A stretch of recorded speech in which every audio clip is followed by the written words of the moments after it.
कहानी की शुरुआत में ही हम आनंदन नाम के एक स्ट्रगलिंग एक्टर को देखते हैं, जो कि हमेशा बड़े बड़े स्टूडियोज में जाकर अपने लिए फिल्म में एक रोल पाने का मौका ढूंढ रहा था। इसके साथ ही वो स्टेज परफॉर्मेंस भी करता था और कई तरीके के मार्शल आर्ट्स भी सीखता था। और बहुत कोशिश करने के बाद एक दिन एक डायरेक्टर आनंदन से मिलते हैं और उन्हें आनंदन का काम बहुत पसंद आता है और वो आनंदन को उनकी अगली फिल्म की लीड एक्टर बनने का ऑफर देते हैं, जो सुनकर आनंदन बहुत खुश हो जाता है। इसके बाद आनंदन मद्रास पहुंचता है और वहां पर जाकर वो उसी फिल्म के सेट पे जाता है, जहां पर उसकी मुलाकात सेल्वन नाम के एक राइटर के साथ होती है, जो कि इस फिल्म के स्क्रीन राइटर थे और सेल्वन एक पॉलिटिकल पार्टी के साथ भी मिलकर काम कर रहे थे। धीरे धीरे हम देखते हैं कि सेल्वन और आनंदन बहुत अच्छे दोस्त बन जाते हैं और दूसरी तरफ आनंदन की फिल्म की शूटिंग भी चल रही थी। इसके बाद एक दिन सेल्वन आनंदन को अपने पॉलिटिकल पार्टी के लीडर से मिलवाने के लिए लेकर जाते हैं और आनंदन भी धीरे धीरे सेल्वन की पॉलिटिकल पार्टी के प्रिंसिपल्स को मानने लगता है। इसके बाद एक दिन आनंदन गाँव जाता है और जहाँ पर पुष्पवल्ली नाम की एक लड़की के साथ आनंदन की शादी हो जाती है, तो दूसरी तरफ सेल्वन की शादी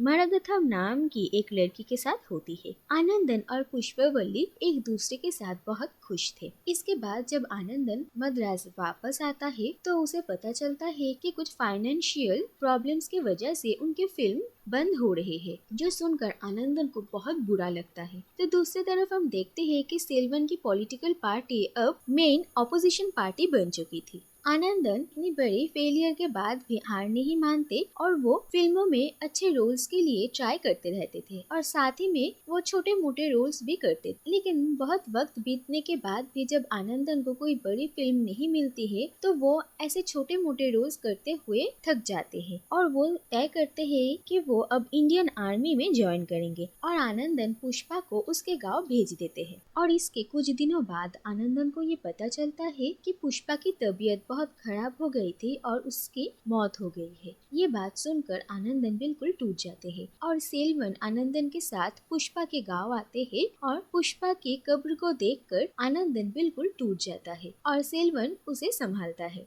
धीरे धीरे वक्त बीतता जाता है और इसके बाद आनंदन की किस्मत फिर से उसका साथ देती है और उसे एक फिल्म की लीड एक्टर का रोल ऑफर होता है और आनंदन सेल्वन को भी अपने साथ उस डायरेक्टर से मिलवाने के लिए लेकर जाता है और वो उस डायरेक्टर को कन्विंस करता है कि वो सेल्वन को इस फिल्म में स्क्रीन राइटिंग का मौका दे। और फिर सेल्वन की राइटिंग और आनंदन की एक्टिंग दोनों मिलकर ये फिल्म बहुत हिट होती है और रातों रात आनंदन एक सुपरस्टार बन जाते हैं। इसके बाद सेल्वन आनंदन को अपने गांव लेकर जाते हैं, जहां पर सेल्वन आनंदन को ये दिखाते हैं कि लोग आनंदन के कितने बड़े फैन हैं। वो आनंदन को अपने भगवान मानने लगे हैं और सेल्वन आनंदन को ये समझाते हैं कि क्यों ना आनंदन अपने इसी फेम को सेल्वन की पॉलिटिकल पार्टी की तरक्की के लिए इस्तेमाल करे और आनंदन भी सेल्वन की बात मान जाता है और आनंदन और सेल्वन मिलकर ये सपना देखते हैं कि वो लोग एक दिन तमिलनाडु स्टेट पर राज करेंगे और इस पूरे स्टेट को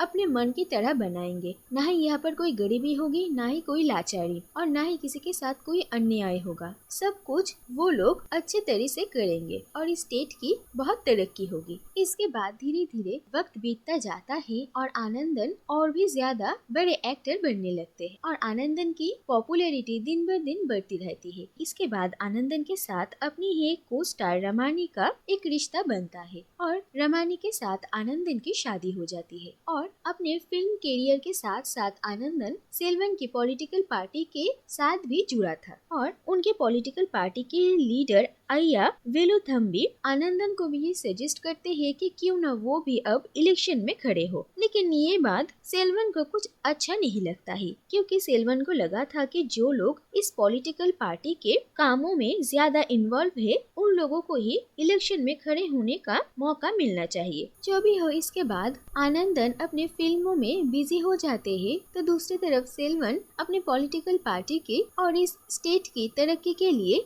बहुत कुछ करते हैं। एक दिन वो अपने कुछ साथियों के साथ एक प्रोटेस्ट में रेलवे स्टेशन में लेट जाते हैं और तभी पुलिस आती है और एक खतरनाक माहौल बनता है। तभी वहाँ पर सेंथा मराई नाम की एक लड़की सेल्वन को देखती है और सेल्वन की यही हिम्मत देखकर वो बहुत हैरान होती है और सेल्वन भी सेंथा मराई को देखते हैं। इसके बाद सेल्वन की कुछ दिनों के लिए जेल हो जाती है और सेल्वन जेल से बाहर निकलने के बाद वो बहुत पॉपुलर हो जाते हैं। फिर सेल्वन सेंथा मराई के बारे में पता लगाते हैं और वो सेंथा मराई को एक चिट्ठी लिखते हैं और वो चिट्ठी पढ़कर सेंथा मराई अपनी नौकरी और अपने घर वालों को छोड़कर सेल्वन के पास आ जाती है। दूसरी तरफ हम देखते हैं कि आनंदन अब एक बहुत बड़े एक्टर हैं और उनकी अगली फिल्म के लिए वो लोग एक नई एक्ट्रेस को मौका देना चाहते थे और जब आनंदन इस एक्ट्रेस का काम देख रहे थे तो वो उस एक्ट्रेस को देखकर बहुत हैरान हो जाते हैं क्योंकि इस एक्ट्रेस का चेहरा हूबहू पुष्पा से मिलती थी और ये देखकर आनंदन थोड़े परेशान भी होते हैं और वो पहले तो इस एक्ट्रेस को लेना नहीं चाहते थे, लेकिन उनकी पत्नी रमानी आनंदन को समझाते हैं कि ये एक्ट्रेस उनकी फिल्म के लिए अच्छी रहेगी और इस एक्ट्रेस का नाम था कल्पना। इसके बाद हम देखते हैं कि कल्पना और आनंदन एक साथ शूटिंग तो करते थे, लेकिन आनंदन कल्पना से थोड़ा दूर दूर रहते थे। तो दूसरी तरफ कल्पना को भी एक्टिंग करने का कोई भी शौक नहीं था, वो पढ़ाई करना चाहती थी, लेकिन उसकी फैमिली चाहती थी कि कल्पना फिल्म इंडस्ट्री में अपना करियर बनाए। इसके बाद एक दिन शूटिंग के दौरान आनंदन को एक प्रॉप गन से शूट किया जा रहा था एक फिल्म की सीन को शूट करते हुए, लेकिन आखिरकार ये देखा जाता है कि आनंदन के कंधे पर सचमुच गोली लग जाती है और उन्हें फौरन हॉस्पिटल में एडमिट किया जाता है। लेकिन धीरे धीरे आनंदन खतरे से बाहर आते हैं और फिर ये पता चलता है कि इस बार सेल्वन और आनंदन की पॉलिटिकल पार्टी ही ये इलेक्शन जीतती है। इसके बाद अय्या वेलुथम्बी सबको ये कहते हैं कि उन्हें चीफ मिनिस्टर नहीं बनना और वो आनंदन और उनके पार्टी की एक और सीनियर मेंबर को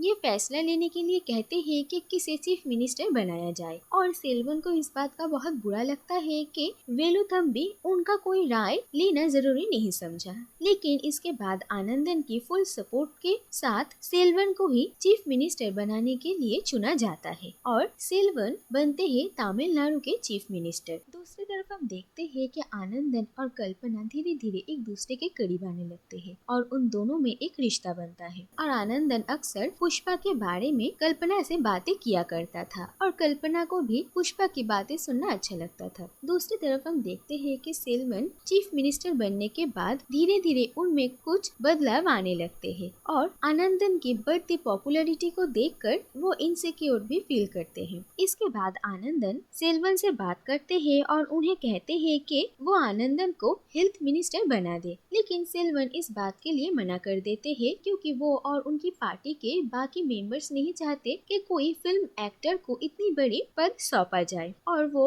आनंदन को ये साफ साफ कह देते हैं कि आनंदन को अगर इस पॉलिटिकल पार्टी में रहना होगा तो उन्हें अपना फिल्म करियर छोड़ना पड़ेगा। जो बात सुनकर आनंदन बहुत गुस्सा हो जाते हैं और वो वहाँ से चले जाते हैं। इसके बाद धीरे धीरे ये देखा जाता है कि इस पॉलिटिकल पार्टी के बीच दरार आने लगती है। कुछ लोग सेल्वन को सपोर्ट करते हैं तो कुछ लोग आनंदन को, और इसी के दौरान अय्या वेलुथम्बी की भी मौत हो जाती है और सब उन्हें श्रद्धांजलि देने के लिए आते हैं और उन्हें की मेमोरियल के एक फंक्शन में आनंदन इस पार्टी की करप्शन के बारे में बहुत सारी बातें करते हैं, जो बात सेल्वन को बिल्कुल भी अच्छी नहीं लगती और वो आनंदन को अपनी पॉलिटिकल पार्टी से निकाल देते हैं और इस बात से उनकी पार्टी भी दो हिस्सों में बढ़ जाती है और आनंदन को लेकर एक नई पार्टी बनाई जाती है और उस पार्टी के लीडर आनंदन ही होते हैं। और इसके बाद आनंदन अपनी नई पॉलिटिकल पार्टी को लेकर बहुत बिजी हो जाते हैं और साथ ही साथ वो अपने फिल्मों के जरिए सेल्वन की गवर्नमेंट जो करप्शन कर रही है उसके बारे में भी बताते हैं। और अगले इलेक्शन में ये देखा जाता है कि आनंदन की पॉलिटिकल पार्टी सेल्वन की पॉलिटिकल पार्टी को